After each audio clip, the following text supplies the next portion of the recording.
साधना कैसे करते हैं? आप लोग साधना करने बैठ जाते हैं और ध्यान कहीं और है, मन कहीं और है। जैसे कि आप लोग साधना करते हैं तो साधना में बैठ गए, आगे धूप अगरबत्ती जो भी पूजा आप कर रहे हैं वह पूजा पर ध्यान नहीं है, या आप साधना कर रहे हैं, जप तप कर रहे हैं तो आपको जप तप पर ध्यान नहीं है। साधना यहाँ कर रहे हैं, मन किसी और पर है।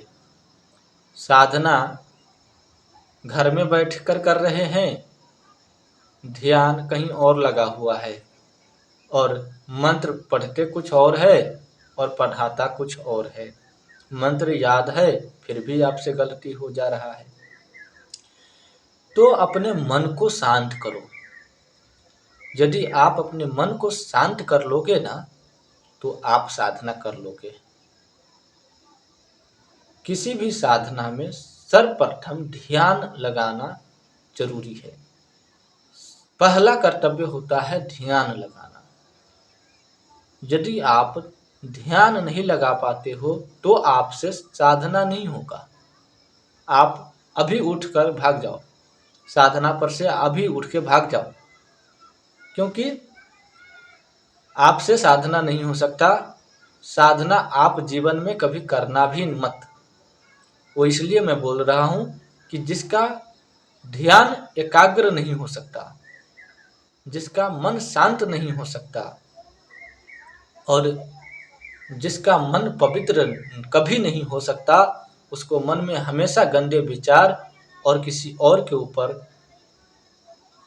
मन रहेगा, तो वो व्यक्ति कभी साधना नहीं कर पाएगा। यदि साधना करना है तो आपको मन वहाँ रखना होगा, मन वहाँ लगाना होगा जिस तंत्र को आप कर रहे हो, जिस मंत्र को आप कर रहे हो, मन आपको वहाँ लगाना है। ध्यान आपको जहाँ लगाना चाहिए, जिस वक्त जहाँ आप हो, जो काम कर रहे हो, जो आप टेक्निक कर रहे हो या तंत्र कर रहे हो, ध्यान आपका वहाँ होना चाहिए। जहाँ पर आप हो वहाँ पर आपको क्या करना है, ध्यान उसमें लगाओ। कर रहे हैं यहाँ और ध्यान लगा रहे हैं कहीं और। कई लोग जो है ध्यान में बैठे बैठे उसको अपनी ही बाल बच्चे या पत्नी की याद आने लगते हैं। कई लोग जो है साधना करते करते उसकी प्रेमिका याद आ जाते हैं। कई लोग जो है साधना में बैठते हैं तो उन्हें बोला जाता है ध्यान करो, या ध्यान में बैठाया जाता है और ध्यान में देखने को बोलता है तो वो बोलता है क्या कि हमको प्रेमिका दिखता है, और कोई नहीं दिखता उसको, प्रेमिका दिखता है। माता पिता का भी दर्शन नहीं उसको हो सकता, उसको केवल प्रेमिका ही दिखेगा। ध्यान भी लगाएगा तो प्रेमिका ही दिखेगा। इसका एक अलग कारण होता है, उसका बारे में मैं वीडियो बना दूंगा दूसरा। तो ध्यान लगाना सीखो। ऐसा नहीं है कि ध्यान लगाए और ध्यान चला गया प्रेमिका पर। जो शादीशुदा है, ज़्यादातर औरतों में ऐसा होता है, जो शादीशुदा है उसका बोलोगे आप लोग ध्यान लगाने को तो वह ध्यान लगाएगा, तो उनका ध्यान घर पे रहेगा कि हमारा बाल बच्चा खाया कि नहीं खाया, हमारा बेटा खाया कि नहीं खाया, हमारा बेटी खाया कि नहीं खाया, सोया कि नहीं सोया, कैसे है, यह चिंता उसको सताने लगता है। यह ज़्यादातर औरत में देखने को मिलता है। और लड़का लोग में ज़्यादातर प्रेमिका को ही याद आता है। किसी को बुरा लगे लगे तो मैं क्या करूं, सच बोल रहा हूं। ध्यान लगाने को बोलूं तो बोलेगा गुरुजी मुझे प्रेमिका दिखता है। उसको बोलते हैं देवी देवता को देखो तो वो प्रेमिका को देखता है। तो उसका भी ध्यान एकाग्र नहीं हो पा रहा है, ध्यान नहीं लग पा रहा है। तो उनको जो है ध्यान लगाना सिखाना होता है। आशीर्वाद देना होता है।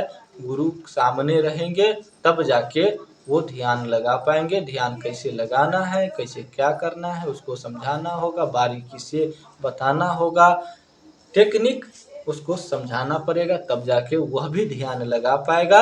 अन्यथा जैसा गुरु वैसा चेला हर जगह पे मिल जाते हैं और मिलेगा।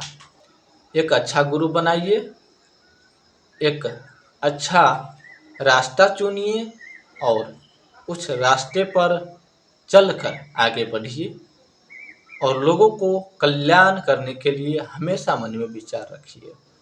जब आप लोगों को कल्याण करेंगे ना, तो लोग आपको दुआ देंगे, लोग आपको आशीर्वाद देंगे और वही आशीर्वाद की मोटरी आपके साथ रहेंगे। यदि बड़े बुजुर्ग को आपने भला किया तो बड़े बुजुर्ग शाबाशी के साथ आपको आशीर्वाद भी देंगे और वह आपको इतना और पावरफुल बनाएगा, वह आशीर्वाद आपको और दिव्य बनाएगा, आपको और पावरफुल बनाएगा। इसलिए यदि आपने यह सब ध्यान, जप तप, महिमा, गुणगान करके आगे बढ़े हो और लोगों को कल्याण करते हो, तो लोगों को कल्याण करते रहो और लोगों से आशीर्वाद भी लेना न भूलिएगा। अपने पर कभी घमंड मत कीजिएगा।